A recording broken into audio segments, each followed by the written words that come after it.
Salut à toi, nous sommes Marie et Julien, experts comptables et moralistes, banquiers d'affaires et surtout investisseurs. Nous te souhaitons la bienvenue dans ce nouvel épisode de Kick le Boomer Dream, un podcast où on parle d'investissement, de finances personnelles et d'entrepreneuriat en détente et dans la bonne humeur, avec un objectif, te permettre de nous suivre dans la quête de sortir de la rat race et de prendre ton destin en main.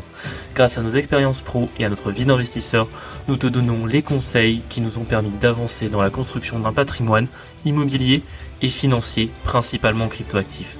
Chaque semaine, nous abordons un sujet en le vulgarisant au maximum pour qu'il soit le plus intéressant. Nous recevons un invité par mois avec un parcours inspirant et une expertise différente sur de nouveaux sujets. Si tu apprécies notre podcast, je t'invite à t'abonner sur ta plateforme d'écoute, à nous laisser une note 5 étoiles et à partager cet épisode et ce podcast à 2 personnes de ton entourage pour nous aider à le faire grandir. Je te laisse tout de suite avec l'épisode et je te souhaite une très bonne journée. Bonjour à tous, bienvenue dans ce nouvel épisode. Salut tout le monde. On est content de vous retrouver après 3 semaines sans enregistrer. Je pense que vous avez pas vu la diff, mais nous on l'a vu. Ouais, on avait enregistré quelques épisodes en avance vu qu'on savait qu'on allait avoir une fin d'année chargée et on voulait pas manquer le traditionnel épisode du lundi. Ah punaise, oui. Bon, on casse un peu le mythe de la régularité. La semaine prochaine, il n'y en aura pas.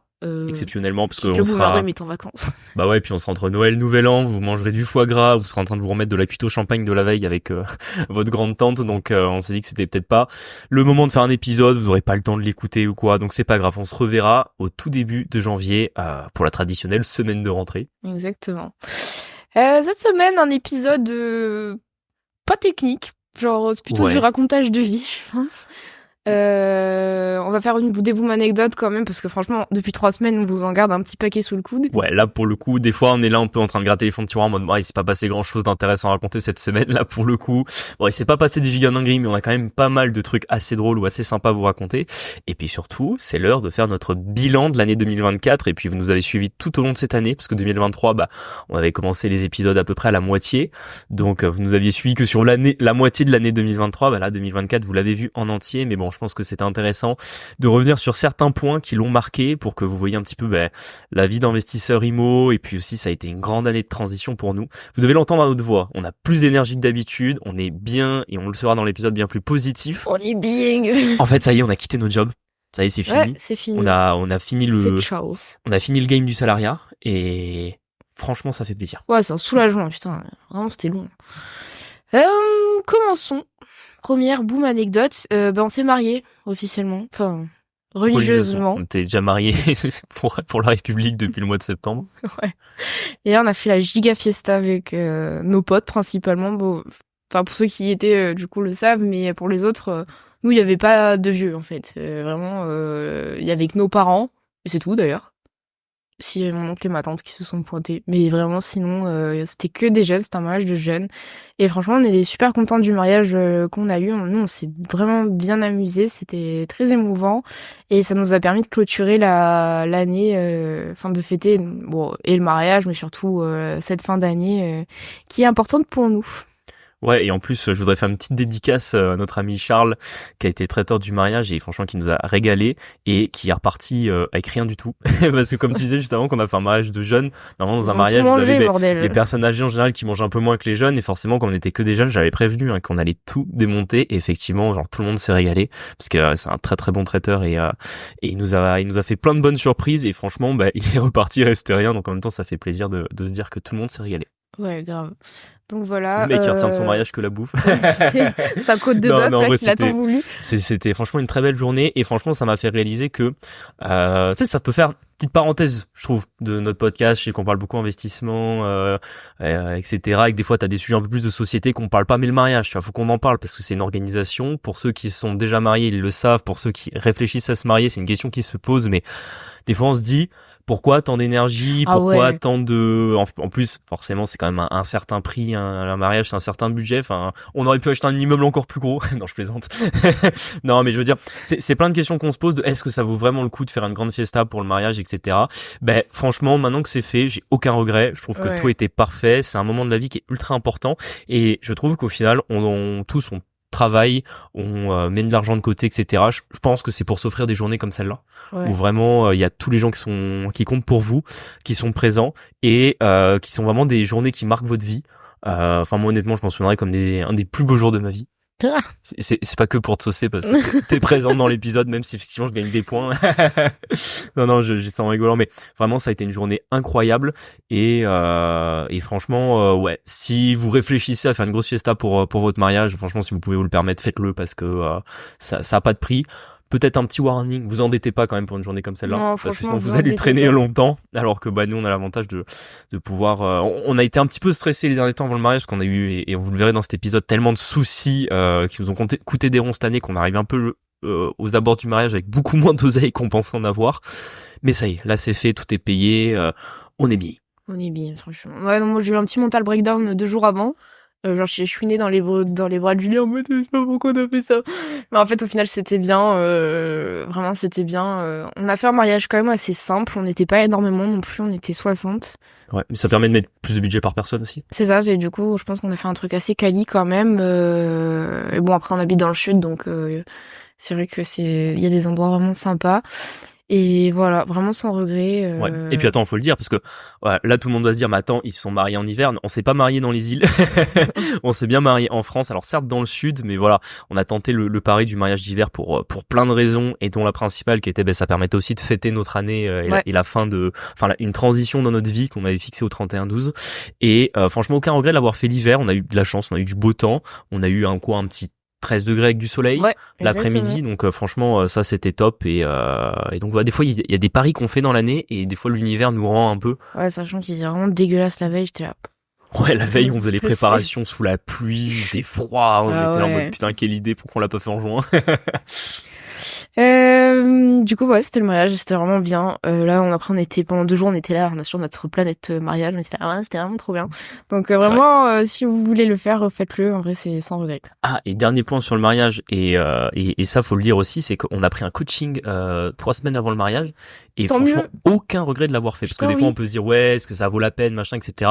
Je sais pas comment elle s'appelle. Wedding by Marine, je crois que c'était ça son exactement. Insta. Dédicace à Marine si jamais un jour elle écoute cet épisode, et vraiment, on était là, bon, c'est pas un gros budget, c'est 200 balles le rendez-vous, mais franchement aucun regret de l'avoir pris parce qu'elle nous a vu plein de petits détails et au final vous savez quand vous vous mariez vous avez tous les gens qui se sont mariés une fois qui vous donnent des conseils, mais si vous voulez c'est un peu comme dans l'IMO ou quand vous voulez des conseils pour investir dans l'IMO, c'est votre grande tante qui a acheté sa RP dans les années 90 qui vient vous conseiller sur comment bien acheter un investissement locatif, tu vois, genre en fait elle y connaît pas plus que vous parce que enfin elle s'est mariée il y a tellement longtemps, c'est dans la salle des fêtes du village, le traiteur c'était le cousin, tu vois, donc en soi son expertise du mariage est vraiment minime, tu vois, et en fait nous le sale problème c'est qu'on manquait un petit peu de conseils parce qu'en même temps on est un peu les premiers parmi nos amis à se marier et au final on a fait appel à Marine parce qu'on était là en mode vas-y c'est qu'une journée dans notre vie, faut pas qu'il y ait d'accro. On se sentait un peu à l'arrache quand même, on était là, bon on a tous les prestataires mais en vrai elle nous a fait le déroulé et franchement quel soulagement, après on était là c'est bon on est prêt, tu vois. Exactement, en fait il nous manquait tous les petits trucs à rien oublier pour que tout se passe bien et franchement aucun regret, et comme quoi on en revient toujours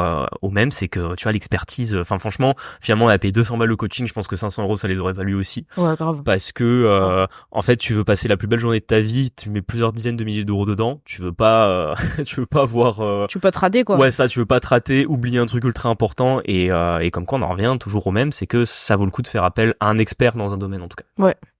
Et comme quoi tout se vend aussi, hein. T'imagines, ça nous a vendu un déroulé qui était super bien fait. Ouais, parce qu'en plus, comme on l'a trouvé, YouTube. Moi là-bas, je savais pas du tout que ça existait ce genre de prestataire. C'est genre en cherchant des vidéos YouTube parce que justement, j'étais un peu en mode comment se marier, comment organiser un mariage, tu vois. Que je suis tombé sur sa vidéo, j'ai vu qu'elle organisait ce type de rendez-vous. J'ai dit bah allez, vas-y go, on prépare ça. Bon, mais voilà, ça c'était la parenthèse mariage, c'est vraiment le truc cool là des 2 dernières semaines.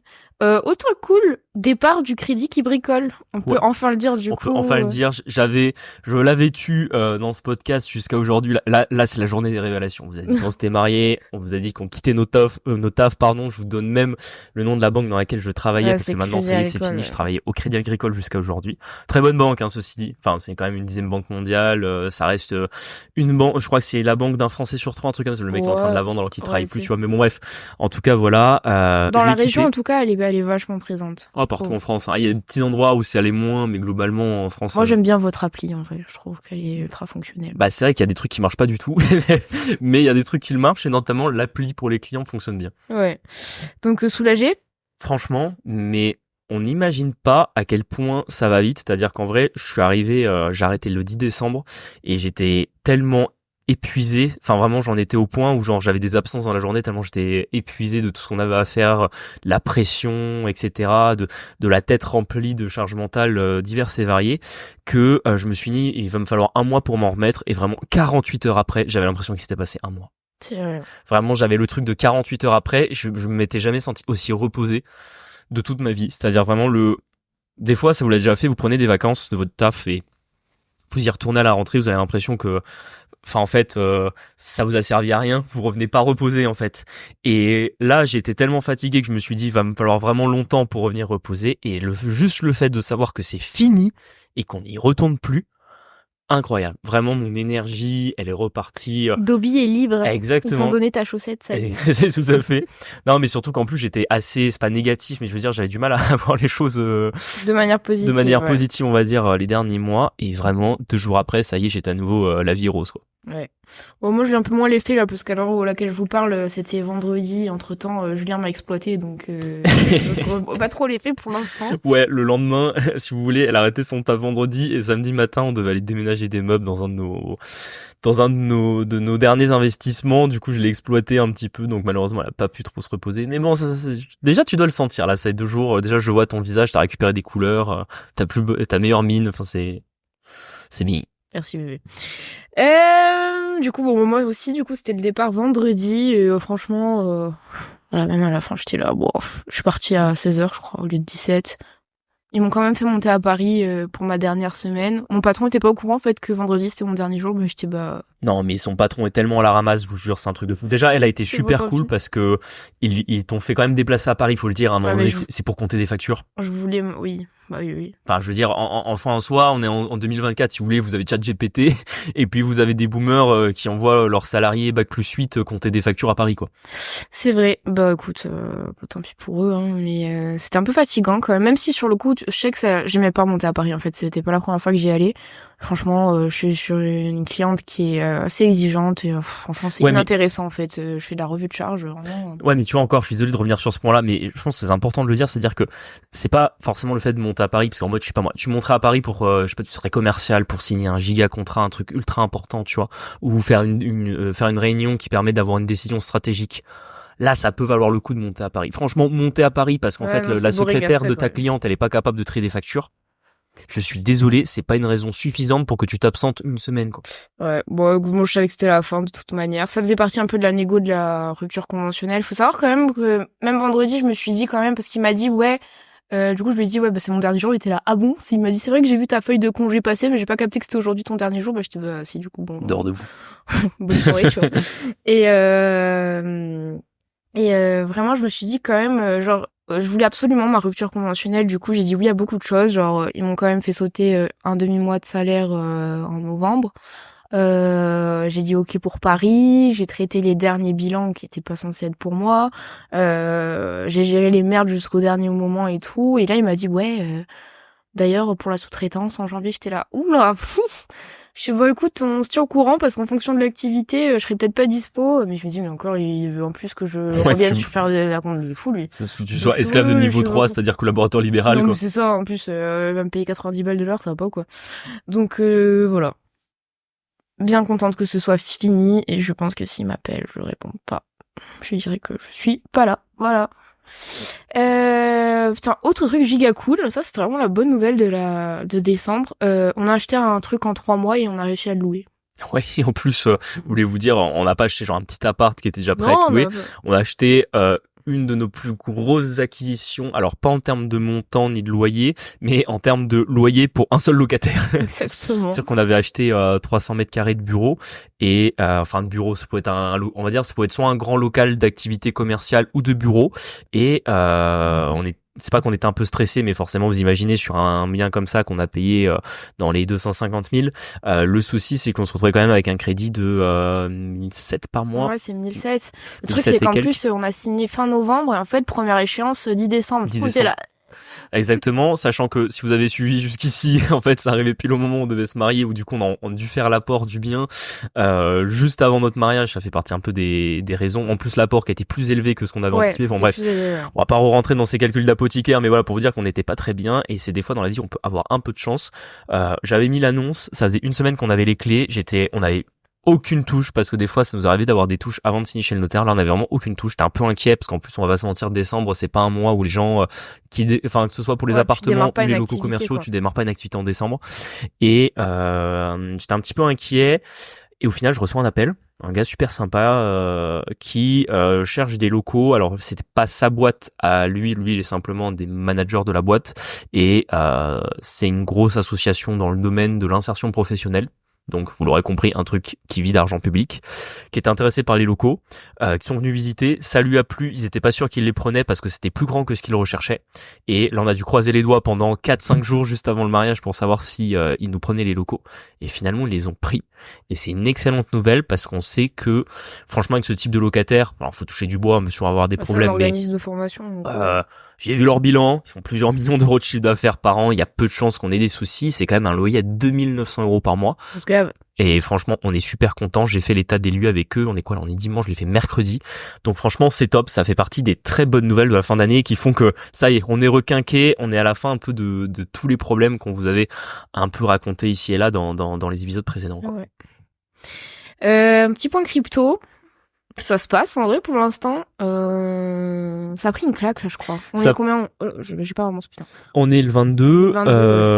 Alors ça, comme non, en plus pour une fois, on vous enregistre vraiment l'épisode la veille de la sortie. Ça t'est pas arrivé depuis longtemps. Très longtemps. Ouais. Mais comme ça, c'est pour ça aussi qu'on peut parler un peu crypto là, parce que je me suis dit des fois, j'ai dû vous parler crypto dans certains épisodes et vous les écoutiez 2 semaines après, donc des fois c'était genre plus du tout d'actualité. Donc je me suis dit là au moins, s'ils l'écoutent le lundi, ça sera vraiment tout frais. Et effectivement, bon les cryptos, vous l'aurez suivi, ça a super monté jusqu'à début décembre. Et depuis ça stagne un petit peu et ça a pris une grosse claque on va dire dans les 2-3 derniers jours. Je pense pour moi en tout cas, enfin j'ai pas de boule de cristal, je sais pas quand le bull run va s'arrêter, mais pour vous expliquer un peu moi ma stratégie, je fonctionne un peu avec le système d'image mentale. C'est-à-dire que je prends un petit peu tout un tas de paramètres, ça peut être de l'analyse technique, ça peut être de l'actualité, ça peut être les avis que je vois ici et là sur d'autres experts dans le domaine crypto, et je me fais un peu une synthèse dans ma tête et je reste sur une image mentale. C'est-à-dire en général l'image, il va y avoir 1, 2, 3 scénarios anticipés et en fonction de comment ça évolue, je fais évoluer en même temps mes 1, 2, 3 scénarios. En mode, je vous dis un truc tout bête, mais en mode, avant l'élection de Trump, c'était Trump passe, les cryptos explosent, Trump passe pas, les cryptos vont prendre une petite claque et probablement que ça montera, mais ça montera plus lentement en 2025. C'est un peu mon image mentale à ce moment-là. Là, Trump a été élu, on avait monté comme des zinzins jusqu'à début décembre. Mon image mentale, c'était ça va monter de fou jusqu'à début janvier, demi-janvier, au moment de l'investiture de Trump, il y aura un petit peu le sell the news, ça baissera énormément et moi probablement je serais sorti à ce moment-là. C'était l'image mentale que j'avais il y a encore quelques semaines et pour moi ça valait pas le coup d'attendre quelques mois encore pour revoir des nouveaux ATH sur le milieu de l'année 2025. C'était pas comme ça que je voyais les choses. Et là, ça a un peu changé parce qu'au final, décembre, ça a pas tant monté que ça. Bon, ça a bien pumpé quand même, mais par rapport à novembre, beaucoup moins. Mais là, ça corrige. Ouais. Là, ça a pris une claque. Alors la claque, elle est pas énorme. Moi, par exemple, sur notre portefeuille, on a pris un moins. On a pris entre. Je pense qu'au plus bas, on a dû prendre moins 15 sur le portefeuille et là, on doit être aux alentours de moins 10.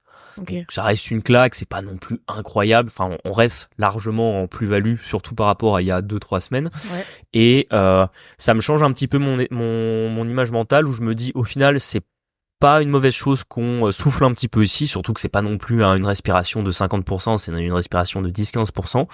On respire un peu maintenant. Probablement que ça repartira doucement début janvier. Moi, c'est un peu comme ça parce que je m'imagine pas. Ça peut en pump sur la fin d'année, mais bon, faut pas oublier que les gens ils sont en Champagne, les fonds d'investissement aussi. Il y a un peu moins de chances que ça monte énormément dans les derniers jours de décembre. Ça sera plutôt en janvier. Et à ce moment-là, je rebascule une nouvelle image mentale où je me dis voilà, soit ça baisse énormément maintenant et soit le bull run crypto est fini, soit on a des plus grosses corrections, soit on stabilise maintenant pendant quelques semaines. Et ça repartira un peu plus fort au moment de Trump. Et Trump, finalement, son investiture, il y aura pas forcément de sell the news. Peut-être que le sell the news, il a un peu eu lieu aujourd'hui, puis avec un peu les mauvaises nouvelles de la Banque centrale américaine. Mais bon, il y a pas besoin de rentrer dans ce niveau de détail pour vous expliquer un petit peu comment, moi, en tout cas, je vois les choses. Dernier point aussi, la plupart des indicateurs que vous pouvez trouver sur un bull run sont bons aujourd'hui. Et pour moi, il y a un des principaux indicateurs qui est important, c'est le nombre de bitcoins disponibles sur les exchanges. Donc c'est le nombre de bitcoins en gros qui circulent, que vous pouvez acheter. Et il y en a pas beaucoup. surtout par rapport à il y a quelques mois. Tout le monde les garde du coup. Tout le monde les garde et ça c'est encore un bon signe parce que ça veut dire que probablement s'il y a encore des nouvelles personnes qui rentrent sur le marché, en fait les cours ne vont pouvoir faire que monter parce que pour l'instant il n'y a pas trop de vendeurs. Ce qu'il faut voir c'est que les bitcoins sur les exchanges c'est des bitcoins qui peuvent être vendus tout de suite en passant par les exchanges. Il y a d'autres manières de vendre mais la majorité des transactions se font comme ça. Donc le fait d'avoir cet indicateur là, je pourrais vous en citer d'autres, je vais pas vous en citer 50 mais moi c'est le truc qui me dit au final pour moi on n'est pas tôt. J'irai pas jusque là. Pour moi, on est en milieu de bull run, c'est-à-dire que on peut encore rentrer maintenant, mais c'est un peu chaud. Il y a pas eu climax. En fait. Voilà, on n'a pas encore eu le climax, on n'a pas encore eu le moment où finalement les bitcoins commencent à revenir sur les plateformes et pour autant le cours continue à monter, ce qui est un peu le signe qu'on arrive à un moment où ça s'essouffle. Okay. Donc voilà, je pense que c'était un petit point assez clair sur les cryptos. Ouais. D'ailleurs, juste pour ça, on vous en reparlera, mais en fait, nous, on a un peu peur sur la sortie de crypto parce que on a peur du track fin. En fait, on sait pas comment on va les sortir. Enfin, on sait qu'on va les convertir en USDT, c'est ça qu'on dit? Ouais, bon, on va les convertir quoi. En stablecoin. Et en plus, il y a des news où là, les stablecoins commencent à être sévèrement restreints dans l'Union européenne à cause de Mika. C'est ça.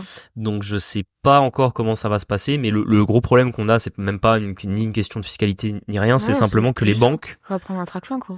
Ouais, ou alors que les banques acceptent pas les virements, quoi. Moi, je connais des plus gros investisseurs crypto que nous qui se sont retrouvés avec des virements bloqués et en mode s'ils pouvaient les sortir dans d'autres pays que la France, mais ils pouvaient pas les sortir en France. Et le problème, c'est qu'ils doivent payer leur impôt en France. Ils peuvent pas recevoir le virement en France et du coup, ils sont là en mode concrètement, je veux déclarer mes impôts, je veux payer. Comment je fais si je peux pas ramener mes fonds en France, quoi. Donc voilà, on arrive un peu à un moment donné où la bureaucratie dans ce pays, elle commence à arriver à un point qui commence à être insoutenable, y compris pour les gens qui payent des impôts, et ça en général c'est mauvais signe. Exactement. Bon, ça on en parle rapidement, mais Julien ne s'arrête jamais en fait. Tu m'épuises. T'as une proposition pour des bureaux à quoi, une demi-heure de chez nous? C'est pas très loin de Montpellier, en vrai ça va.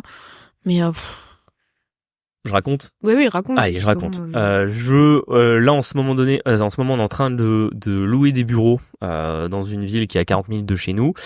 Je fais l'état des lieux dans des bureaux avec un mec super sympa. On match bien, un peu plus vieux que nous, il doit avoir fin de trentaine.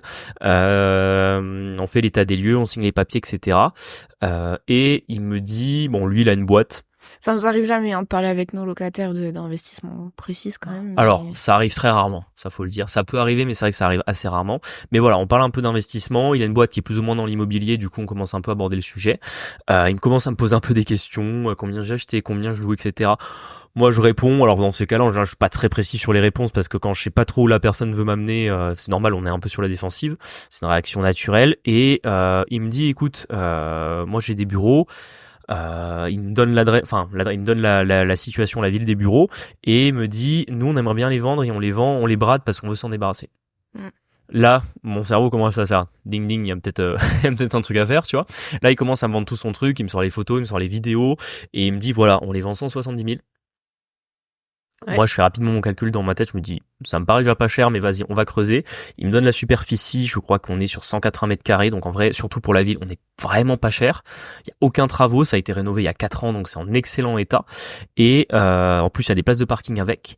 Et en fait, moi, dans ces cas-là, vous vous dites un peu où est le loup. Comment ça se fait que le mec, il vous propose d'acheter son truc vraiment pas cher pour s'en débarrasser? Et en fait, c'est qu'il explique que lui, en fait, les bureaux, quand il les a achetés, sa boîte, elle était toute petite, qu'aujourd'hui, sa boîte, elle a explosé, qu'il a presque une centaine de personnes à gérer, que finalement, lui, aujourd'hui, les bureaux, c'est devenu un frein parce qu'il faut s'en occuper, qu'il sait pas quoi en faire. Il voulait les exploiter lui-même, mais bon, c'est pas son métier, ça l'intéresse pas forcément. Et en fait, il est prêt à s'en débarrasser parce que finalement, lui, son ROI sur son opération de bureau, c'était surtout l'expansion de sa boîte qui a été une réussite, plus que de savoir combien j'ai payé mes bureaux, combien j'ai fait de travaux, combien je les revends. Et suite à ça, je me dis vas-y Julien, que tu m'envoies les éléments, on va les visiter, etc. Donc on n'est pas encore allé visiter parce que c'était jeudi, je crois que je l'ai vu, ouais c'est bien ça, et on est dimanche. Et la semaine prochaine, on est en déplacement à l'étranger, on est en vacances, donc ça sera sur, je pense, les tout premiers jours de janvier. Mais toute cette anecdote pour simplement vous dire que quand vous lancez dans l'investissement, vous allez, certes, il y a la partie un peu intérêt composé que souvent on vous vend parce que c'est un peu ce que tout le monde voit, c'est l'argent sur les comptes qui fait que au début vous faites beaucoup d'actions, ça vous ramène pas grand chose et plus vous avancez, plus ça devient exponentiel. Et je pense aussi, plus le temps avance, qu'il y a une espèce d'énergie aussi il n'y a pas que l'aspect financier quand vous investissez, quand vous lancez comme ça dans ce type d'aventure.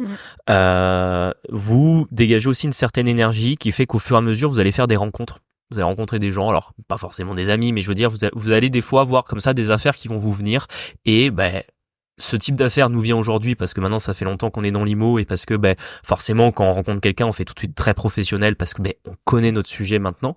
Mais c'est vrai que le fait d'avoir ce type d'opportunité aujourd'hui, ça vient du fait qu'on a commencé il y a longtemps, qu'on a mis beaucoup d'énergie là-dedans. Et voilà, c'est un peu pour vous expliquer que je pense que même si vous le voyez pas tout de suite, des fois vous mettez beaucoup d'énergie dedans, dans peut-être vos investissements immobiliers ou dans d'autres types d'investissements ou dans votre boîte, et vous avez l'impression que vous le récupérez pas tout de suite et vous le récupérer probablement plus tard. Alors attention, là pour l'instant on n'a pas acheté les bureaux, on les a même pas encore visités, il y a encore pas mal de on n'est pas finançable pour l'instant. On n'est pas finançable. Après, ça c'est un petit détail. Il m'a proposé de racheter sa SCI qui a les locaux, et grosso modo la SCI on la rachèterait pour vraiment pas grand chose en termes de liquidité, donc ça pourrait être une solution, mais il faut que la banque accepte. Donc voilà, c'est pas encore fait, mais c'est pas la première fois qu'on a ce type d'opportunité qui nous vient. Dans l'investissement immobilier, et en fait c'est aussi une autre partie du retour qu'on a d'avoir dépensé beaucoup d'argent beaucoup d'énergie plus que d'argent, et de l'argent aussi dans nos investissements. C'est clair. Oui, incroyable, on est allé chez le notaire pour la 1000e fois au mois de décembre. Je pense que c'était au moins la 10e fois qu'on est chez le notaire cette année. Et putain, il nous a offert une bouteille de champ. Pourtant, moi je l'aime pas trop en vrai, c'est The Boomer, mais il a régalé. Franchement, il a régalé. Alors, ouais. Toi, tu l'aimes pas trop le notaire. Moi, j'aime bien. En fait, c'est pas lui avec qui on a l'habitude, généralement. Là, on est tombé avec lui, mais d'habitude, c'est pas lui. En fait, c'est la même étude, mais je veux dire, il y a un ou deux notaires qui nous font les signatures. Et bon, c'est vrai. En fait, c'est des notaires qui sont vraiment assez vieille école. Ouais. Je crois que tu en as déjà parlé dans un épisode. Et c'est vrai que moi, je les aime bien parce que ce que je veux d'un notaire, c'est qu'il soit carré. Ouais. Pour moi, c'est d'habitude, je l'aime bien. En fait, je le trouve avec un peu plus de proximité, oui. un peu moins. Il est plus jeune aussi. Ouais, lui, par exemple, il parle super mal à ses collabs, ou il parle mal de ses collabs, et franchement, rien que ça, je suis là. Ouais, du coup, toi, tu te vois un peu, genre, l'éclair de notaire, tu fais, ça pourrait être des responsables comptables, s'ils avaient fait d'autres études, vraiment. Tu vois. Et tout ça pour vous raconter que je pense que le jour où votre notaire vous offre une bouteille de champagne, c'est vraiment que vous êtes vous êtes parmi ses clients préférés, ou en tout cas qui vous a suffisamment vu cette année pour faire ce type d'attention. Enfin, en tout cas, ça nous a fait plaisir, voilà. Et on s'est dit que ça faisait une petite anecdote un peu marrante à vous raconter. J'ai noté expatriation, mais peut-être qu'on en parlera un peu plus dans le bilan, je pense. On skip celle-là. Parlons de nos compteurs Enedis. Ouais, nos compteurs Enedis de nos 9 respire. Là. En fait, le dernier compteur n'a pas pu être posé parce que le voisin a fait une tranchée. Putain, mais vraiment, l'univers est contre nous sur ce projet-là, vraiment. Ah ouais, là c'est, vous savez, des fois vous avez la poisse, donc on vous disait juste avant qu'on avait de la chance sur notre OP, là par exemple on enchaîne vraiment malchance sur malchance. C'est ce projet qui fait partie de nos gros problèmes de cette année, où forcément on perd beaucoup de mois de loyer avec le retard, et on devait enfin voir la pose des compteurs qui était quand même prévue depuis fin novembre. Il y a, et vous pouvez vraiment pour vous expliquer à quel point on n'a pas de chance, il y avait 10 compteurs à poser pour 9 appartements, parce qu'on avait un compteur pour les communs, et en fait ils ont posé 9 compteurs fin novembre, et le 10e ils ont pas pu le poser parce que je sais pas pourquoi, il y a eu un problème sur la porte. Alors l'artisan me dit que c'est Enedis qui a pété la porte, et Enedis me dit que la porte était déjà pétée, j'en sais rien, je veux pas savoir. Le problème c'est que l'artisan a pas réparé la porte assez vite, Enedis a dû reprogrammer une nouvelle intervention pour poser ce dernier compteur manquant. Donc en attendant, on peut pas refermer les tranchées d'Enedis, il y a pas mal de finitions où on est un peu coincé sur le bien, et au moment où Enedis est revenu pour terminer ce dernier compteur, en fait le voisin avait des travaux sur sa plomberie, en gros sur son évacuation des eaux, et comme en fait on a une servitude de passage sur le terrain du voisin, en fait la tranchée passait sur notre servitude de passage, donc Enedis n'a pas pu passer pour accéder à la propriété avec leur camion et poser le dernier compteur, et du coup on a été reprogrammé pour janvier. Du coup j'ai envie d'arracher la tête d'Enedis à Bergerac, parce que vraiment là après, ça commence à me chauffer. Dans notre malheur ça va, parce qu'on a un pote qui fait un projet au même endroit mais en centre-ville. Nous on n'est pas en centre-ville, Dieu merci, mais lui s'est fait annuler carrément la pose des compteurs par la mairie. Enfin en gros la mairie a annulé Enedis de leur propre chef, parce qu'en fait il y a marché de Noël, et que voilà, c'est pas une raison suffisante pour pouvoir poser des compteurs à ce moment-là, ça attendra. Donc je me dis bon. Ouais, donc c'est juste pour vous raconter que des fois l'univers s'acharne, et là par exemple sur ce projet-là. Surtout là vraiment ça s'acharne. Hein. Ouais, on a pas de chance. Après quand ce sera fini, c'est un truc qui va tourner, mais c'est vrai que là c'est en bon, attendant. En fait, parce que là ça a pris plus de 6 mois de retard au niveau de la perte. Enfin, il y a un coup d'opportunité sur ce truc-là, vraiment fou. Et bon, on vous racontera de toute façon, mais oh là là, vraiment, surtout l'entreprise à qui on a... Enfin bref, Ouais. on en reparlera. On en reparlera dans un autre épisode plus en détail. Dernière anecdote. Je sais pas si tu l'as noté, mais moi je m'en Non, suis pas souvenu, du je tout. te l'ai dit tout à l'heure. Ah, je l'ai noté plus bas, c'est pour ça. On a on a un de nos immeubles. J'en rigole, parce que vraiment l'anecdote est drôle. C'est un petit immeuble qui est dans un centre-ville. Il y a un local, 3 appartements. C'est un des immeubles qui nous a causé le plus de soucis. On en avait parlé dans des épisodes en fin d'année 2023, je crois. Ou bon, bref, ça fait longtemps. Enfin bon, bref, depuis un an, ça va un peu mieux. Et en fait, il y a 3 locataires. Au 2e étage, il y a en fait, c'est des petits studios, donc c'est fait plutôt pour une personne qui vit seule. Moi, j'ai mis plutôt des jeunes et j'ai des garanties, donc maintenant j'ai plus de problème de paiement ni rien. Et en plus, comme c'était des jeunes, ils s'entendaient à peu près bien. Enfin, en tout cas, pendant 6 mois, j'avais quasiment pas de nouvelles. J'ai eu une histoire de petits dégâts des eaux il y a 15 jours, mais bon, visiblement, c'était juste une machine à laver qui a fui. Il y avait pas eu de dégâts, donc rien de grave. Et là, visiblement, ça a commencé à chauffer. Le locataire, la locataire du 2e ne s'entend plus avec le locataire du 3e. Et bon, jusque là, vous allez dire classique. Ce qui me fait rire et qui fait que je vous le raconte, c'est que à la base, le gars du 3e étage, la première fois que je l'ai vu, était très propre sur lui. Ça se voyait que Entre nous, on pensait qu'il était gay. ouais, il faisait un petit peu précieux, avec des vêtements très serrés, très sympathiques. Hein. Ouais, sympa, poli et tout, mais c'est très propre sur Mais lui. c'est vrai que vous faites une idée des gens quand vous les rencontrez, c'est normal, surtout quand vous êtes propriétaire, votre locataire, vous essayez un petit peu d'imaginer comment la personne vit, est-ce que vous allez pas avoir de soucis. Et c'est vrai que c'était l'image mentale qu'on avait de cette personne-là. Et en fait, au 2e étage, la nana que j'ai mis a visiblement hébergé 2 amis à elle. Ouais. Il y a quelques semaines parce qu'elles avaient pas d'endroit où dormir, etc. Bon, forcément, c'est des studios. Pour vivre à plusieurs, c'est compliqué. Visiblement, ça s'est mal passé. Donc, elle s'est engueulée avec ses deux amis. Bon, jusque-là, encore une fois, rien d'intéressant. Et je ne sais pas comment, parce que j'ai pas eu le fin mot de l'histoire. Je vous avoue que j'ai pas voulu creuser parce que je veux pas m'impliquer dedans. Mais les 2 amis ont fini dans l'appart du mec au 3e. Et ils vivent dans l'appartement du mec au 3e depuis plusieurs semaines.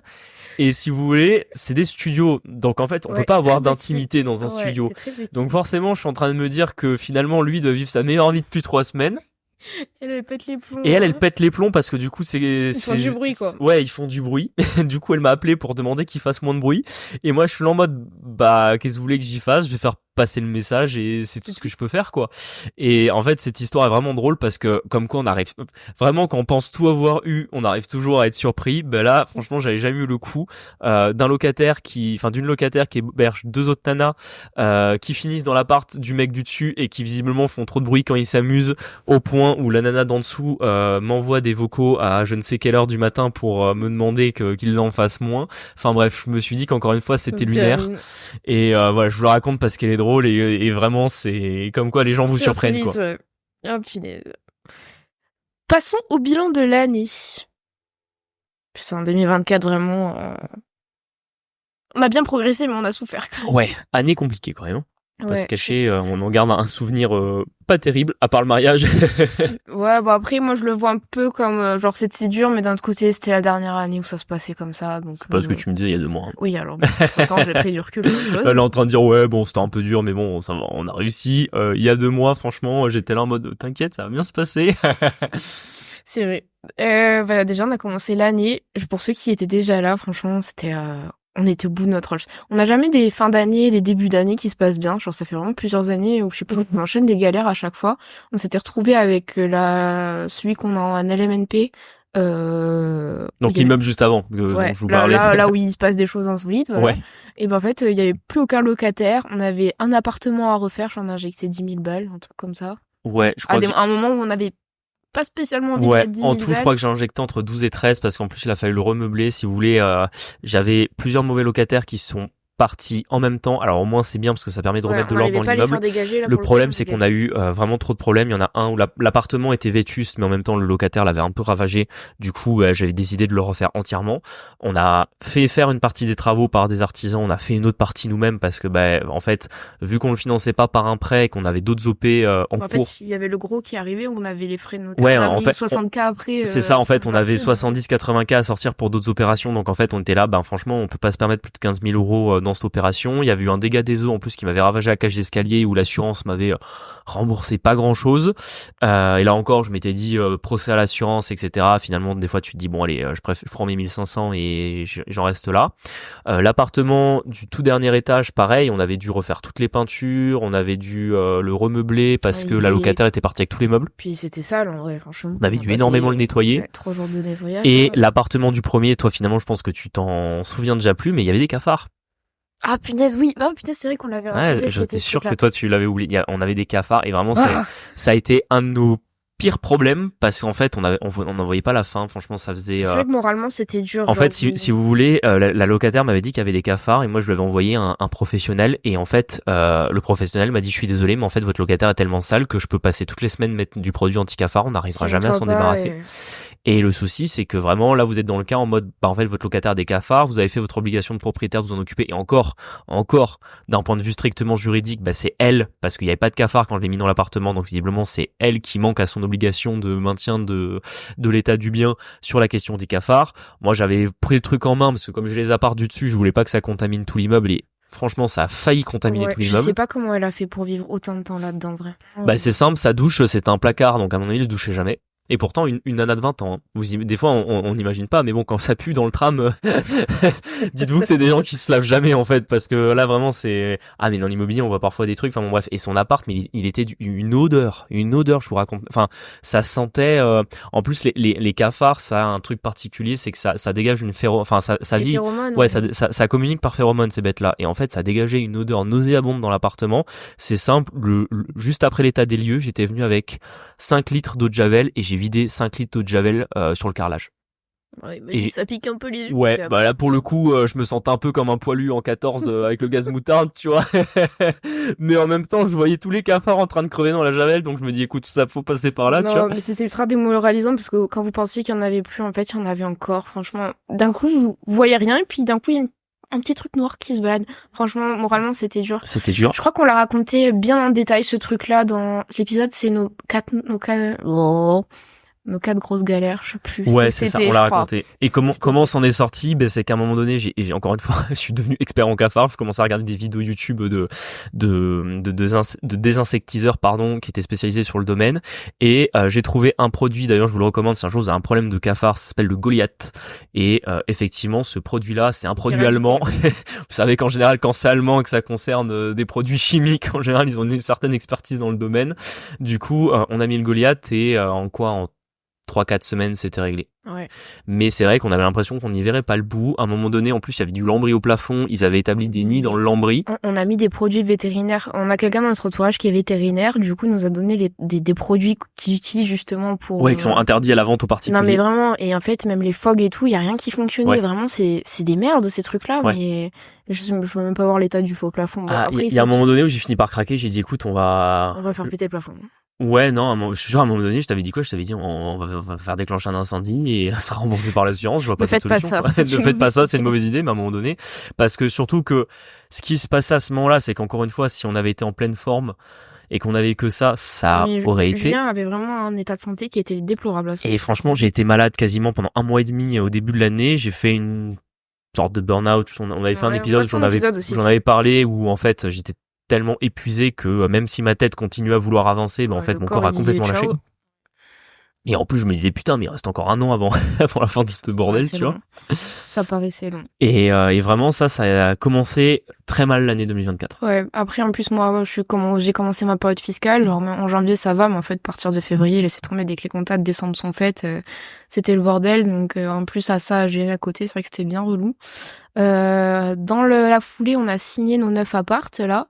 Et franchement, Julien m'avait dit, tu vas voir Enedis, je le sens pas, il va y avoir que des problèmes. Dès qu'on a eu les clés de ce truc-là, on a fait les dossiers Enedis et c'est parti en couille complet. On a eu des doubles dossiers. Ils nous ont fait la totale. Ils nous ont fait des changements d'interlocuteur. Le mec qui reprend le dossier à zéro, qui vous dit ah non mais moi je suis désolé, je viens d'arriver sur le dossier. Je suis là en mode mais frérot, genre ça fait 1 mois que. Il y a un mec qui est passé, personne. Qu'on m'a dit que j'allais avoir un retour par mail et comment ça se fait que toi on te l'a envoyé la veille, tu vois. C'est ça. Normalement, entre le moment où vous déposez le dossier et que vous avez votre devis, il y a 3 semaines. Nous, ça a pris littéralement 3 mois et demi, je crois. En plus, on est tombé sur la casse-couille de service, tu te souviens, oui, qui vérifiait notre projet. En fait, je sais pas, elle se prenait pour, je ne sais, c'est pour ça que moi je dis que je suis désolé, mais Enedis, c'est l'État, hein, parce qu'en fait, la nana, elle était là, non. C'est pas la première fonction. Mais l'endroit où vous voulez poser vos compteurs Enedis, ils sont pas tout à fait au même endroit que vous les aviez mis dans votre demande de permis de construire. Donc en l'état, moi, je vous valide pas le projet. Je suis là, mais en fait, si tu veux, je te paye pour peser un compteur, pas pour donner ton avis sur l'endroit où je vais les poser, quoi. Mais parce que, excusez-moi, mais franchement, les fonctionnaires qui pensent avoir un peu de pouvoir, on en a eu à faire cette année. Ah et ouais, franchement, là. c'est insupportable. Vraiment, mais elle, bon, du coup, au final, ils ont tellement merdé sur notre dossier que c'est passé sur la délégation d'au-dessus.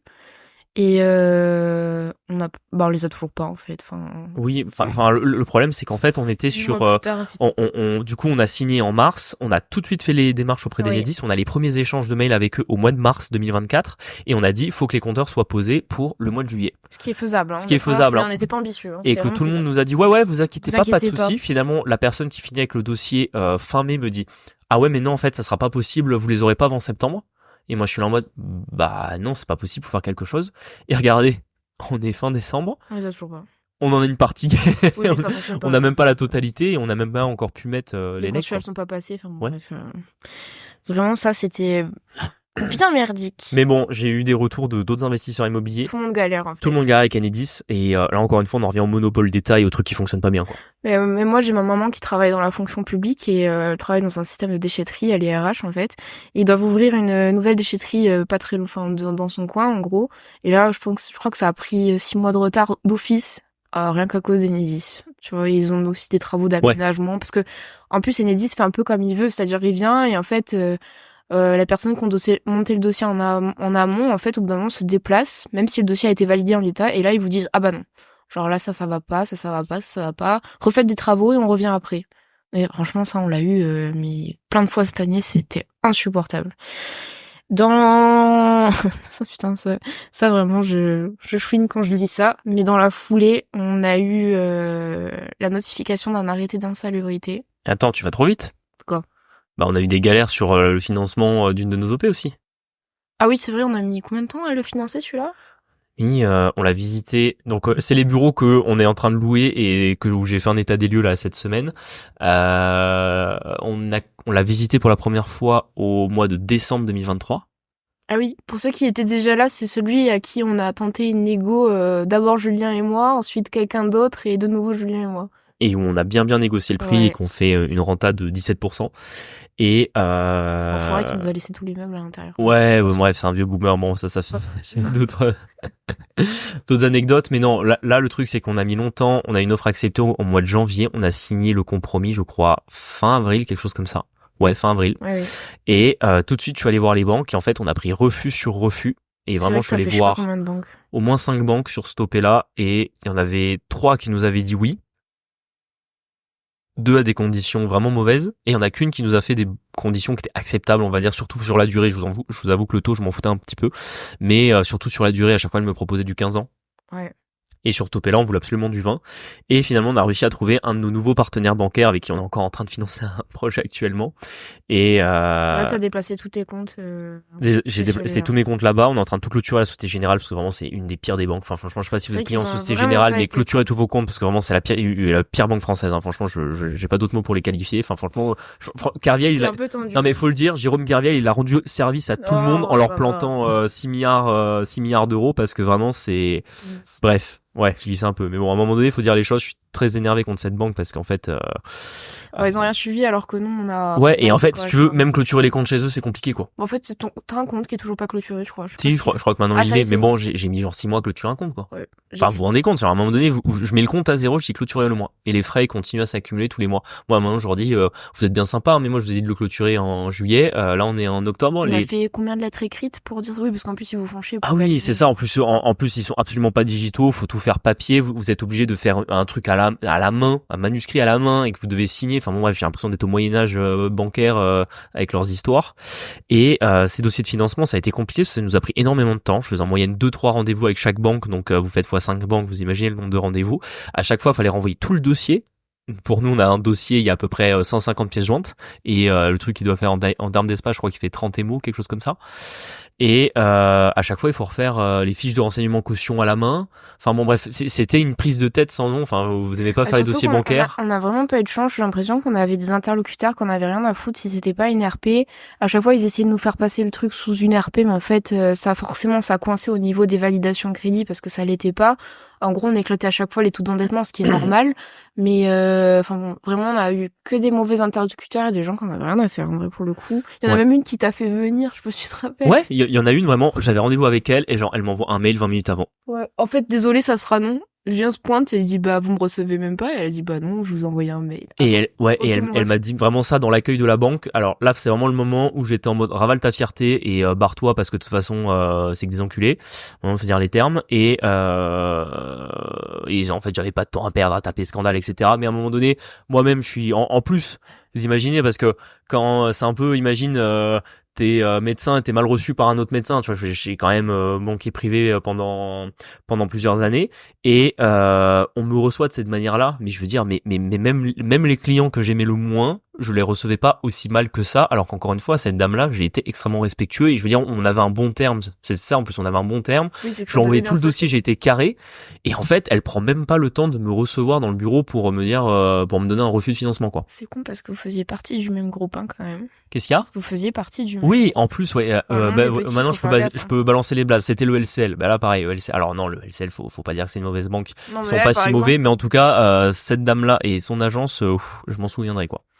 Et en plus, on était recommandé par un ami. C'est ça en plus qui est, on était recommandé par quelqu'un. Enfin vraiment. On arrive plein de bonnes attentions. On pouvait prendre les assurances, on pouvait prendre des produits en plus si elle le voulait, mais bon, écoute, elle a pas voulu, donc tant pis. Et en plus, peut-être dernier point là-dessus, on va pas y passer 15 ans, mais c'est là où franchement, je vois que le niveau dans les banques il baisse énormément. Peut-être on refera un autre épisode sur ce sujet-là. Même j'aime bien parler des banques parce que du coup maintenant je connais bien ça, mais c'est vrai que comme tu disais, on tombait sur des interlocuteurs qui étaient vraiment pas compétents et qui en avaient vraiment rien à faire de notre dossier, quoi.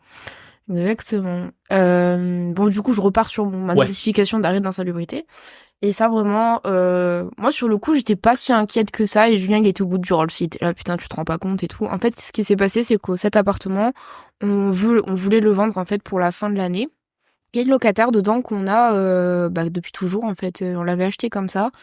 Et du coup, le but, c'était de récupérer cette thune-là pour 2025, tout simplement. Elle, ce qu'elle a fait, c'est en fait, elle est censée être en logement social, normalement. Logement social. Et parce que, je crois qu'elle est malade, déjà. Elle est malade, elle a 3 enfants, elle 3 travaille à moitié. C'est quelqu'un qui vit beaucoup des aides sociales. Et le souci, c'est que effectivement, ce type de profil, ça doit être dans le logement social, en fait. Normalement, c'est pas les bailleurs privés à héberger ce type de profil. Et on sait qu'elle est sur les listes depuis longtemps parce que du coup, elle nous l'avait dit. Mais putain, et quand on a acheté l'appart, elle était déjà dedans. Ouais, elle était déjà dedans. C'est pas nous qui l'avons choisi. Ça se passait plutôt bien là sur les derniers temps avec elle, mais on a eu des périodes un peu compliquées. Et là, du coup, on lui avait dit que du coup, on voulait vendre l'appart. On l'a fait notifier par huissier. Jamais cherché le courrier d'ailleurs, ça, il me semble. Donc en fait, elle avait 6 mois pour partir en fait, puisque c'est un congé pour vente. Et le truc, c'est que du coup, ce qu'elle a fait, c'est qu'elle a appelé une assistante sociale. Et là, on a eu une notification d'arrêté d'insalubrité sur un appartement qui n'est pas insalubre. Et du coup, c'est la giga angoisse parce que en fait, le truc est pas insalubre. Alors, il est vétuste parce qu'elle déclarait pas ses ses dégâts des eaux. Ouais, attends, t'as pas été clair. En fait, c'est que l'appartement, il rentre pas dans les critères d'insalubrité. Mais ça, un avocat très bien placé et expert de ce domaine-là qu'on a malheureusement rencontré trop tard nous l'a bien expliqué. En revanche, c'est vrai que l'appartement est vétuste. C'est normal, c'est un vieil appartement. Nous, ce qu'on voulait justement, on hésitait à faire les travaux, à le revendre. Finalement, on voulait le revendre tel quel, mais il fallait que la locataire ne soit plus dans les lieux. On était à peu près un peu moins de 6 mois avant la fin de son bail qu'on avait fait signifier par huissier pour justement être sûr qu'on n'ait pas de caducité sur notre acte de résiliation du bail. On avait donné ce qu'on peut légalement faire, un congé pour vente. Après quand même un bail de 6 ans vu qu'on était en SCI. Ouais. Sachant que effectivement, comme tu l'as précisé juste avant, peut-être un des seuls points qui était vraiment gênant dans l'appartement, c'est qu'il y avait eu un dégât des eaux dans sa salle de bain qui venait de l'appartement du dessus, qu'elle n'a jamais déclaré. Ouais. ni à nous ni à son assurance. Et d'ailleurs, dans tous les cas, vu que c'est un bail nu, sachez que si c'est un bail meublé, c'est l'assurance du propriétaire qui prend en charge le dégât des eaux. Dans un bail nu, c'est l'assurance du locataire. Et elle est assurée en plus. C'est même pas une anecdote. Quelqu'un va me dire. C'est juste qu'elle s'en fout. Ouais, c'est juste qu'elle s'en fout, etc. Donc en plus, quelqu'un qui s'en fout, qui n'entretient pas bien le logement, vient après venir à la mairie pour parler d'insalubrité dans l'appartement, quoi. C'est ça. Et du coup, on est tombé face à un fonctionnaire qui en a rien à foutre. Donc en fait, la procédure, on vous le racontera peut-être dans un autre épisode, mais la procédure a été torchée. En fait, on n'était pas censé avoir l'arrêté d'insalubrité, on avait un droit de réponse, etc. au premier courrier reçu. Il en a rien à foutre, il est parti en congé, il nous a pondu l'arrêté d'insalubrité. Et là, depuis, en fait, on a fait des travaux. En fait, il les a contestés. Vraiment, cette rencontre-là, c'était insolite. Hein, ouais, on l'a raconté dans un épisode déjà, non? Non, on l'a pas raconté, je crois. Ouais, après si je la raconte, l'épisode va vraiment être long. non, on vous racontera ce truc-là ouais, dès que ça sera en fait, fini, quand ça sera vraiment fini, on refera tout avec tous les détails. Mais ouais, faut savoir qu'en tout cas, nos loyers ont été suspendus. En gros, on n'a plus notre loyer depuis le mois d'août sur ce bien-là. On peut pas le vendre. La locataire n'est toujours pas partie, alors qu'en soi, elle aurait dû partir à partir du mois d'octobre parce que là, le bail est suspendu. Et c'est une de nos plus grosses épines dans le pied sur cette année. Ce problème nous a déjà coûté 12 000 € à peu près. Ouais.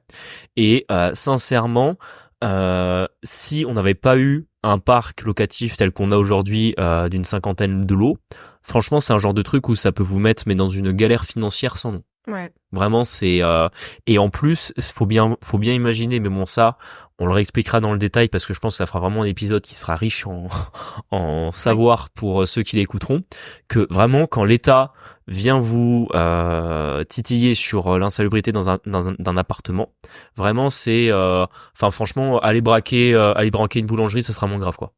C'est vrai.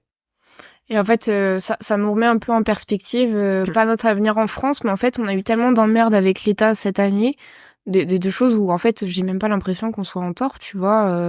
Ouais, mais en fait, ce truc-là, c'est injuste pour le coup. Et en fait, on se dit putain, nous, on paye nos taxes foncières, on paye nos impôts, on déclare tout. On a payé 25 000 € de taxes foncières cette année, et en plus, l'État vient de cracher à la figure, quoi. C'est ça. Et en fait, ils nous emmerdent jusqu'au bout. C'est sans cesse en fait. Donc là, on se dit putain, en fait, c'est peut-être pas le bon pays pour nous, mais écoute. On verra bien ce que ça donne. Il y a eu l'annonce de mon départ. Ouais. J'avais annoncé au Crédit Agricole à peu près à cette période-là, vers avril-mai que... Franchement, je trouve que ça a été vachement bien accueilli pour le coup. Oui, après, ça faisait quasiment 6 ans que j'y étais quand même. Ouais. Genre tes managers et tout, ils ont été super contents. On a une proposition pour travailler avec eux l'année prochaine. Donc franchement, pas coup de pied dans la qu'on appelle ça? Pas de coup de pied dans la fourmilière. Putain, ouais. Pardon, j'avais pas compris ce que tu voulais dire. Et non, vraiment, là, avec ton départ, on a vu quand même que t'as été quand même carré tout le long et on a beaucoup de tes clients qui souhaitent te reprendre après. Ouais, parce que du coup, t'as enchaîné. Sauf qu'en fait, c'est pas du tout notre cible. Genre, du coup, on est là. Oui, bah c'est-à-dire que là, t'as avancé un peu vite dans l'année, mais bon, pour terminer sur ce sujet-là, oui, effectivement, j'avais annoncé à ce moment-là que je partirais. J'avais donné ma démission en bonne et due forme au mois de septembre, et quand on s'est rapproché la fin de devoir quitter, effectivement, j'ai été très surpris du retour des clients. Je voyais que j'avais des clients satisfaits. Ça, honnêtement, quand vous êtes commercial, vous le savez. Quand vous avez un portefeuille de clients, vous savez. Quand vos clients sont satisfaits ou pas, mais je pensais pas que ça allait être à ce point-là et que j'allais avoir autant de clients qui allaient me dire qu'ils allaient me regretter, quoi. Ouais. Donc franchement, ça fait plaisir parce que ça a jamais été un boulot que j'ai aimé, même voire que j'ai détesté sur certains aspects, parce que faut quand même se dire que pour les 5% un peu sympas où je suis en rendez-vous avec les clients, j'ai 95% d'administratif super chiant. Mais c'est vrai que ça m'a fait quand même plaisir, et il y a pas mal de clients qui nous ont demandé de travailler avec nous l'an prochain, et ça vient c'est un peu de ma faute aussi, mais bon, ça faisait partie de quelque chose d'autre que je voulais vous expliquer dans cet épisode. C'est que quand j'ai annoncé mon départ, pour expliquer ce qu'on allait faire après avec Marie, j'ai un petit peu habillé la mariée. Parce que le problème, c'est que je me le sentais pas d'expliquer à tous nos collègues que il y en a à qui je l'ai dit qu'on avait beaucoup investi dans l'immobilier, mais je l'aurais pas dit que c'était spécialement pour en vivre et qu'en tout cas on quittait nos tafs parce que voilà, on allait lancer des projets d'accompagnement, etc., que on allait vivre de notre immobilier, voyager, etc. Ils l'auraient pas compris parce qu'en fait on n'est pas dans le même monde, on n'est pas dans le même mindset et j'avais peur d'avoir trop de conversations gênantes parce que par exemple à mon départ, quand comme ça vous êtes dans un grand groupe, j'ai dû l'expliquer à au moins 70-80 personnes différentes. Il m'a embourbé dans ses pots de départ plus. Ouais, en plus il y a eu les pots de départ, etc. Et le problème c'est que j'avais pas envie d'avoir 70 ou 80 conversations malaisantes où j'allais expliquer concrètement ce qui se passait pour nous, où j'allais peut-être en avoir 3-4 qui allaient vraiment comprendre et me dire ah putain c'est bien ce que vous faites, et les autres qui allaient me regarder en mode c'est qui cet arriviste, qu'est-ce qu'il me raconte, tu vois. Et j'ai pris le pari d'habiller un peu la mariée en disant qu'en fait je quittais le Crédit Agricole parce qu'on lançait un projet d'entreprise avec Marie, qu'on allait créer voilà notre family office, qu'on allait accompagner des entrepreneurs, etc. Ce qui est pas totalement faux dans la pratique, mais ce qui est différent dans la forme de ce qu'on va le faire. Eux, dans leur tête, je crée un family office, un cabinet de CGPI. Alors, j'aurais bien expliqué que j'allais pas faire CGPI parce que c'était pas ça qui m'intéressait. Mais voilà, je l'aurais un petit peu expliqué de cette manière-là parce que je pouvais pas, enfin, j'avais pas envie de leur parler du podcast, j'avais pas envie de leur parler du reste. Ouais. Et ce qui s'est passé, c'est que du coup, quand les clients ont su ce qu'on allait faire, ben plein m'ont dit ah mais moi ce que vous faites, ça m'intéresse de fou. Sachant qu'en plus, moi j'avais quand même fait un peu exprès de dire que ma cible c'était des clients relativement jeunes parce que voilà, on allait travailler avec des jeunes entrepreneurs, etc. J'ai des clients très âgés, voilà quoi, ils sont vraiment en toute fin de carrière, qui ont des boîtes, et j'avais bien dit que c'était pas du tout notre cible, mais pour autant ils ont été assez satisfaits de mon taf cette année, et beaucoup m'ont dit ah mais peu importe, quoi qu'il arrive, on veut vous garder en conseil indépendant l'an prochain. Donc là on se retrouve un peu surpris parce qu'on n'avait pas du tout envisagé qu'on continuera à travailler avec eux. Mais surtout, stop, quoi. Je me reposais, tu vois. Et que moi, ça avait toujours, à un moment donné, quand vous êtes à votre compte et qu'on vous propose de taffer, surtout, c'est du conseil, ça se rémunère bien, etc. On peut pas dire non. Le problème, c'est qu'en fait, j'avais pas du tout brainstormé une offre pour eux. On ne sait pas encore ni comment on va les facturer, ni combien. Ouais, c'est ça, c'est comme tu dis. Et on sait pas, du coup ça pour le coup ça fait partie des choses où ça fait partie des bonnes surprises de cette année qu'on a eu là sur la fin d'année, parce qu'on s'attendait pas à ce que ça soit ça se passe comme ça, et ça va nous potentiellement nous créer des opportunités, mais c'est vrai que là pour le coup on est encore à sec pour l'instant dessus. C'est vrai que moi ce qui m'espante le plus, c'est qu'en fait je comprends pas pourquoi ils auraient recours à nous, tu vois. En soi les tiens c'est déjà des gens avec des giga patrimoine, en théorie ils doivent payer des avocats une blinde pour optimiser le truc, et en fait ils veulent partir avec nous, genre parce que en fait du coup je sais pas là où ils nous attendent, en fait, tu vois. C'est là où c'est un peu dur de savoir, de voir ce qu'ils attendent. Ouais. En fait les plus jeunes c'est facile, on est comme eux, mais eux en fait de ce que j'ai compris, c'est vrai, c'est que quand je les rencontrais, souvent j'allais au-delà du simple rôle de banquier. Souvent on parlait un peu alors je pouvais pas leur donner de conseils concrètement sur comment ils géraient leur boîte, parce que c'est pas spécialement mon domaine et je suis pas suffisamment compétent sur ce sujet-là. Mais par contre, je les conseillais énormément sur la sphère juridique, sur comment organiser d'un point de vue juridique leur société, d'un point de vue fiscal également, et comment harmoniser tout ça par rapport à l'approche patrimoniale. Donc d'un point de vue, faut bien voir que c'est des sphères un petit peu différentes. Vous avez le juridique d'un côté avec le fiscal, vous avez le patrimonial, c'est-à-dire combien vous allez transmettre, combien vous avez besoin pour vivre, et vous avez le bancaire. Comment je fais en sorte que la banque me suive. Et c'est vrai que j'arrivais assez bien, parce que c'est des matières que j'aime bien et où je suis à l'aise dedans, à les accompagner sur ces sujets-là. Et c'est vrai que j'allais au-delà de ce que font la plupart de mes collègues sur cette thématique. Et j'allais même au-delà de ce que fait leur expert comptable, qui va souvent rester uniquement sur la compta, de ce que fait leur avocat fiscaliste, qui va rester que sur la fiscalité ou sur le juridique. Et c'est ça qu'ils appréciaient dans les conseils que je leur donnais. Et c'est ça qu'ils sont prêts à acheter l'an prochain. Mais c'est vrai que ça, je l'ai compris en parlant avec eux, mais c'est vrai que je l'avais pas du tout envisagé. Enfin, moi, je m'étais peut-être dit qu'il y en avait un ou deux, j'allais garder le numéro. Là, honnêtement, je suis parti avec 30 numéros, quoi. C'est fou. C'est fou. Et en plus, on peut même pas me dire que je pique de la clientèle, parce qu'encore une fois, on fera pas on fait pas la même chose. La banque, elle place de l'argent, elle fait du crédit. Moi, l'an prochain, je vais ni placer leur argent, ni faire du crédit. C'est pas du tout ce que j'ai envie de faire. Moi, vraiment, le métier de CGPI, je n'apprécie pas du tout ce métier de commissionnement. Enfin, les métiers de commission, déjà, j'aime pas ça spécialement. Non, mais donc, en fait, ça dénature. En fait, le problème, c'est que dès que vous êtes rémunéré sur un produit que vous devez vendre, vous avez plus un conseil neutre. Et nous, c'est pas ça qu'on veut donner. Donc, Exactement. Donc, Comme tu dis, on va réfléchir à une offre spéciale pour eux et voir un peu ce que ça peut donner. Ça fait des opportunités. Ça tombe, je parle de ça maintenant et si on vous fait, quand on vous fera l'épisode bilan 2025, en fait, on n'aura rien fait de tout ça. Mais voilà, c'est pour vous montrer un peu des fois de ce que met la vie devant vous. Et ce qu'il faut quand même dire aussi, c'est que j'ai vraiment fait le taf jusqu'au bout. Alors que j'aurais pu m'arrêter, j'aurais pu tirer au flanc depuis le mois de mai, voire le mois d'avril. Au final, j'ai quand même fait le taf jusqu'au bout. Et au final, tu sais, des fois, on dit toujours, c'est donner et Dieu vous le rendra au centuple. Franchement, finalement, je suis parti en super bon terme avec les managers, avec les collègues. Mon ancienne boîte veut déjà me refaire bosser en indépendant. Les clients veulent encore nous faire bosser l'an prochain. Donc, quelque part, tu le récupères. Alors, peut-être qu'on le récupérera pas parce que peut-être que tout ça ne se fera pas. Mais en tout cas, je pense que je pense avoir fait le bon choix, en tout cas, en taffant bien jusqu'au bout et en n'étant pas celui qui met la poussière. Surtout qu'il y a un de tes clients qui risque de nous sortir de cet arrêté d'insalubrité. On vous dira comment, mais rien que ça, c'est déjà, déjà bien. C'est vrai que tu rebondis sur l'état d'insalubrité. C'est peut-être un client qui a beaucoup de réseau qui va peut-être nous aider parce qu'à un moment donné, quand on arrive devant l'état, si vous n'avez pas de réseau, vous êtes cuit. Ouais, c'est ça. On a eu ensuite une mauvaise nouvelle, c'était un commerce qui marchait bien, c'était une locataire en vrai qui était pour le coup super correcte depuis le début et là en fait elle nous dit que en gros elle arrête. Là elle était au début du mois d'août. Ouais, elle arrête l'activité, je vais être au bout de sa life parce qu'on n'était pas encore en congé et franchement ça nous a assommés parce que en fait en théorie sur les beaux commerciaux et en fait, c'était le moment où on commençait à enchaîner les problèmes, quoi. Le mois d'août, ça a été tous les mois de juin à octobre, ça a été des mois très très durs. On était bien dans nos galères avec l'arrêté d'insalubrité et nos 9 appartes là qui avançaient. Qui prenaient du retard. Et là, franchement, elle, c'était le coup de grâce. En gros, elle nous dit qu'elle veut rendre le local. Alors on est là, on peut pas. Ouais, c'est un bail commercial, donc elle avait signé pour 9 ans. Il y a des sorties triennales. Normalement, elle pouvait sortir en juin 2026. Et là, elle nous dit qu'en fait, elle a perdu trop d'argent, que son concept, ça marche pas, et que du coup, elle veut vraiment nous rendre le plus vite possible le truc. Julien lui dit, en fait, non. Mais si vous trouvez un autre locataire, ou si j'en trouve un, à la limite, on peut faire une rupture anticipée. Et elle qui a toujours été très correcte, là, elle avait du retard, je crois, sur ses loyers quand même. Ouais, en fait, elle payait plus depuis juillet. Elle arrêtait pas de me dire oui, ça arrive. Elle m'avait dit qu'elle attendait. Elle m'avait dit soi-disant qu'elle attendait un remboursement de TVA pour me payer.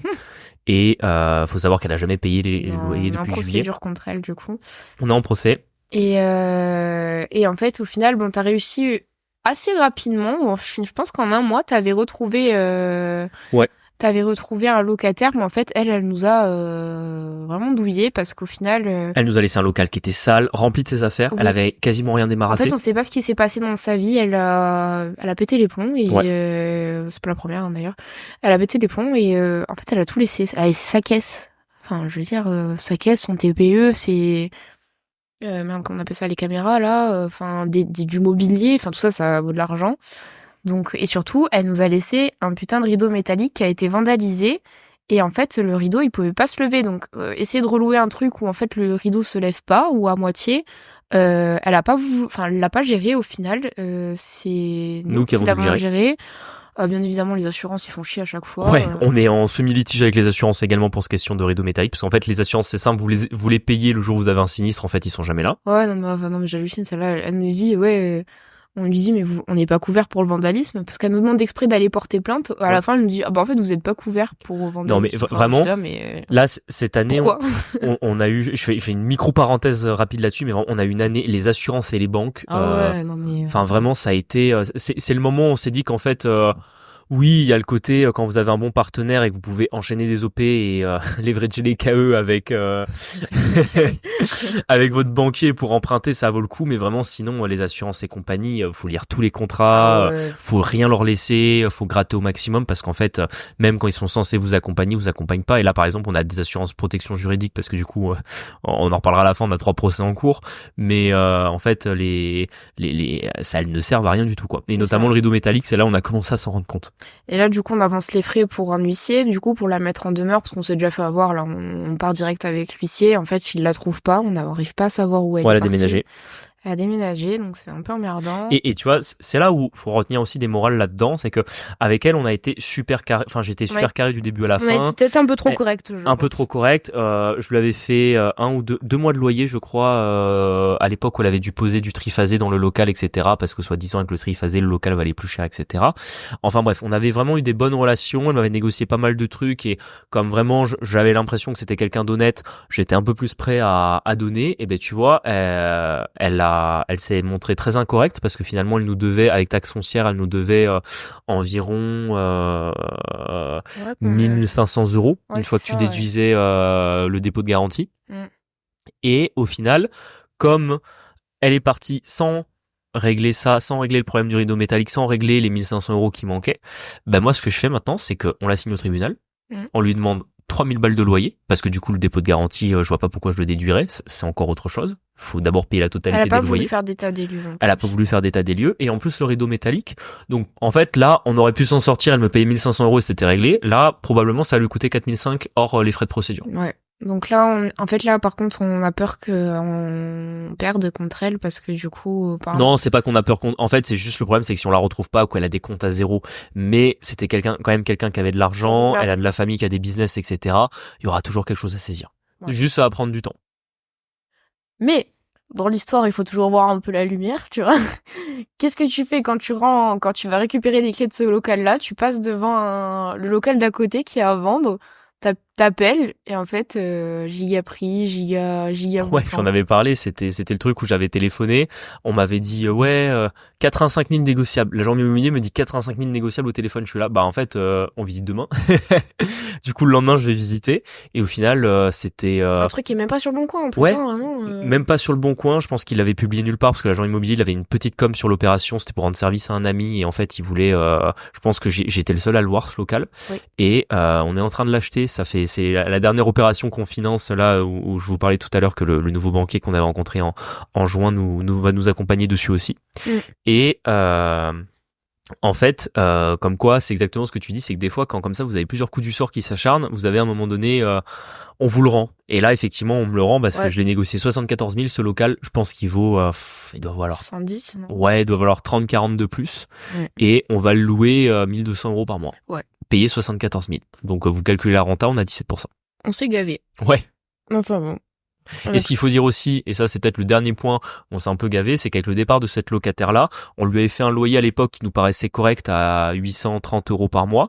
Et en fait, il s'avère que le loyer était décorrélé du marché. J'ai appris qu'après que les autres locaux à côté étaient loués beaucoup plus cher.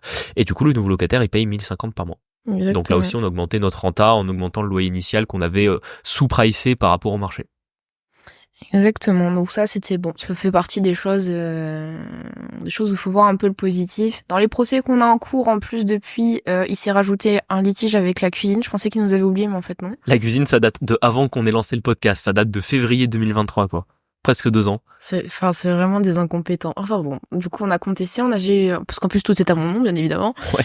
Et du coup j'ai eu, qu'on appelle ça, une injonction de payer, je pense. Ouais. Donc t'as une injonction de payer 1500 € et quelques. En gros, les 1500 qui manquaient de la CUIC qu'on avait demandé parce qu'en fait, c'est un vieux litige, hein, mais quand sur l'appart, on est justement en train de tourner le podcast sur un bout de la cuisine dont on parle en même temps.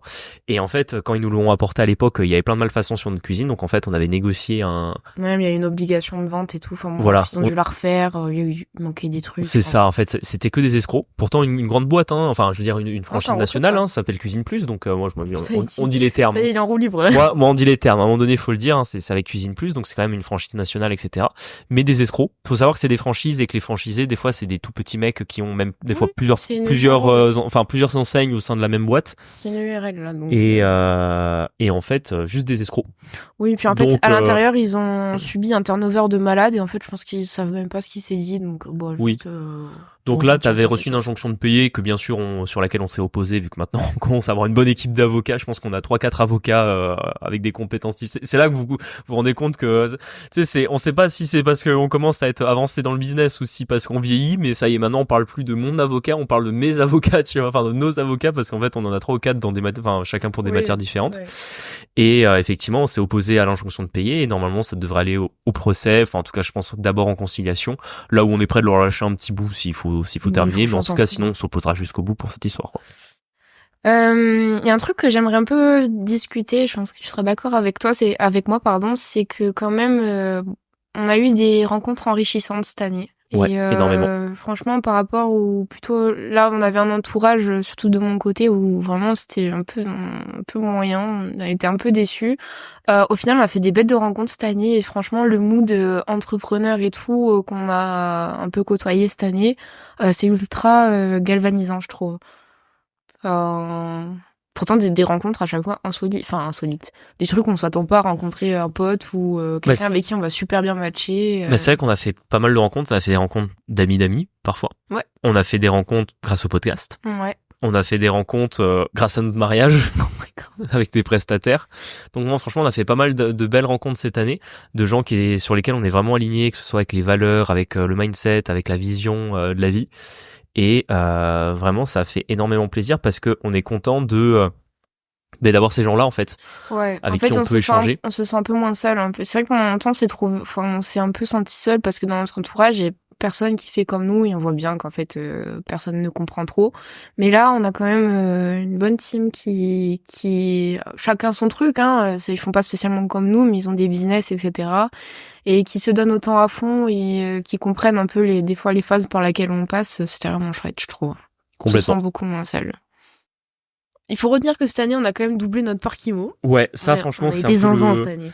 Même parce que là, forcément, vous a refait un peu et encore. Je trouve qu'on les a vachement condensés. Il y en a certains qu'on n'a pas trop. Il y en a plein, on vous a pas. Tu te rappelles, genre les petits jeunes là Ah ouais, les dealers qu'on a vu dans un appart. Il y a plein de trucs comme ça. On vous a fait l'impasse, mais. Ouais, il y a plein de trucs moins graves qui se sont passés, etc. qu'on a tué parce que le but dans l'épisode, c'est pas de faire la liste des problèmes qu'on a eu, sinon on aurait pour 3 heures et demie. Mais c'est vrai que ce qu'il faut quand même retenir, c'est que cette année, on a doublé le parc immobilier en un an et c'est quand même énorme parce qu'on est passé. On a démarré l'année 2024, on avait quelque chose comme 25 lots, 26 lots. 25, ouais. On était en train d'acheter les 9, là, supplémentaires. Et, oui, t'as raison, on avait commencé à 25, et là, on termine l'année, j'ai compté ce matin, si on compte les petits trucs, genre, tu sais, on a un ou deux garages, une ou deux cases. Ah oui, par locataire, on est à, non, même pas par locataire, parce qu'il y a parfois les bureaux, on a plusieurs locataires sur le même, donc je parle même pas plusieurs locataires, je passe vraiment chaque lot, séparément, si on compte les caves et les box, on est à 50 lots. Ouga. Sachant que, forcément, on a des lots qui sont plus gros que d'autres. Forcément, une cave, vous la louez 100 € par mois, mais là, comme on disait tout à l'heure, on a un de nos locaux commerciaux qui coûte 2900. Et du coup, j'ai calculé aussi notre loyer moyen, il est autour de 500 € par mois.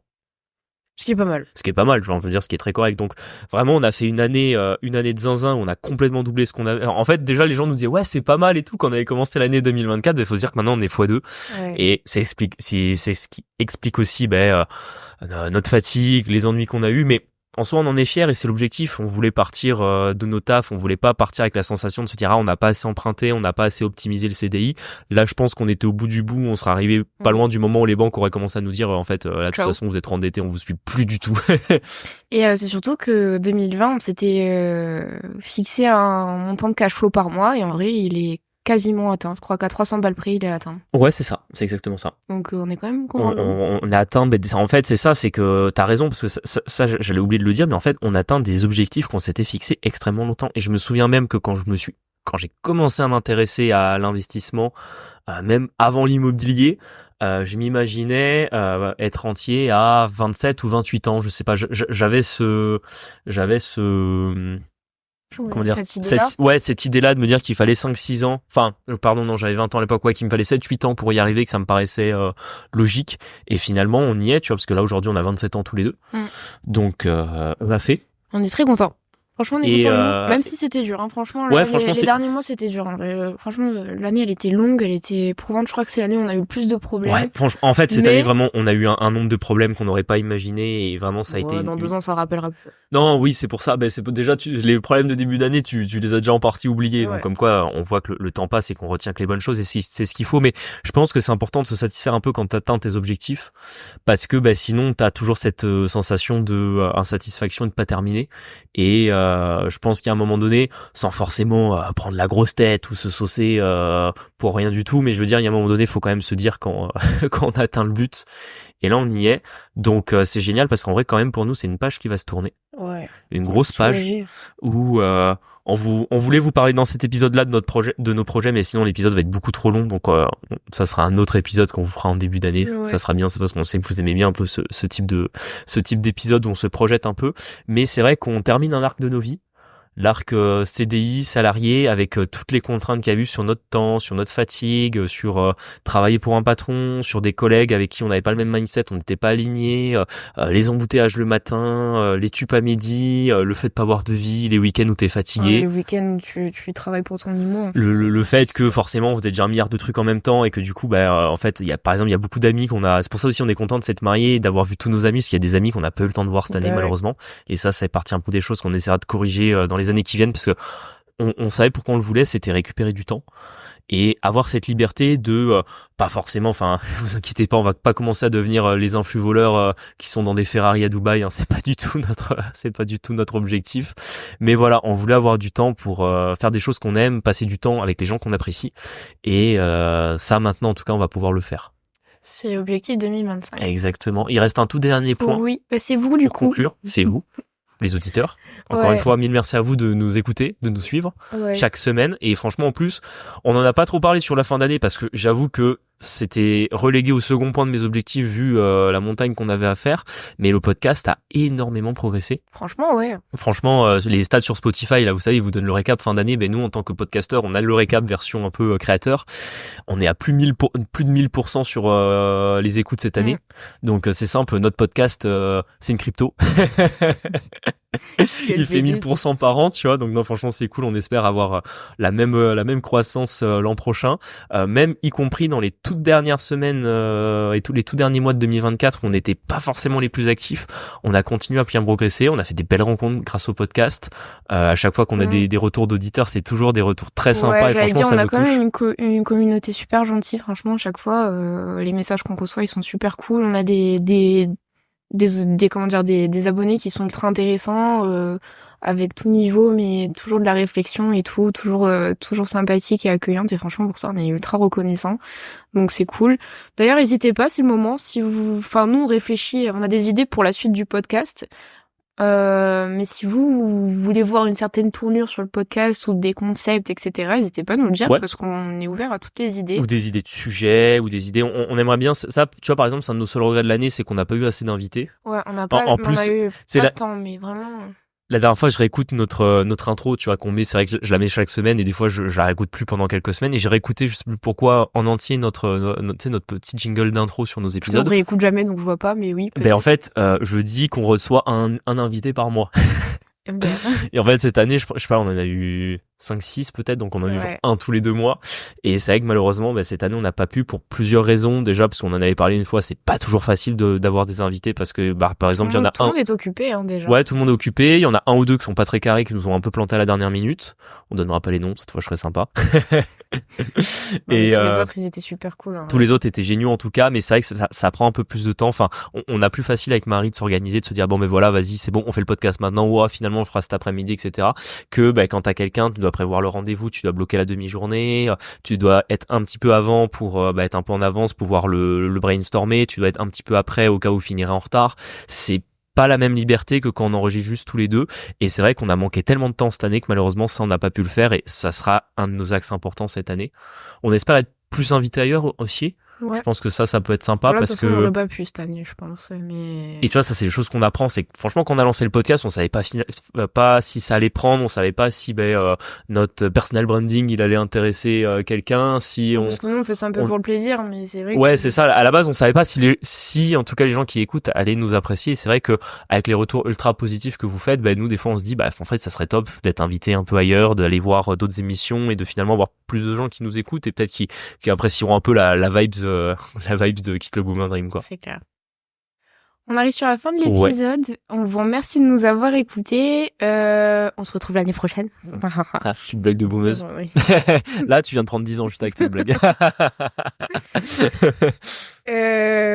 On vous souhaite de passer de très bonnes fêtes de fin d'année. Surtout. Ouais, Un joyeux prenez Noël. soin de vous. Nous, on fêtera Noël à Rome. Ouais, On tous sera les deux. sur le Colisée avec une bouteille de champagne. Bien se passer. Passez de bonnes fêtes, prenez soin de vos proches et puis on se dit à la semaine prochaine. À très bientôt et Ciao. pour de nouvelles aventures. Allez, salut, ciao.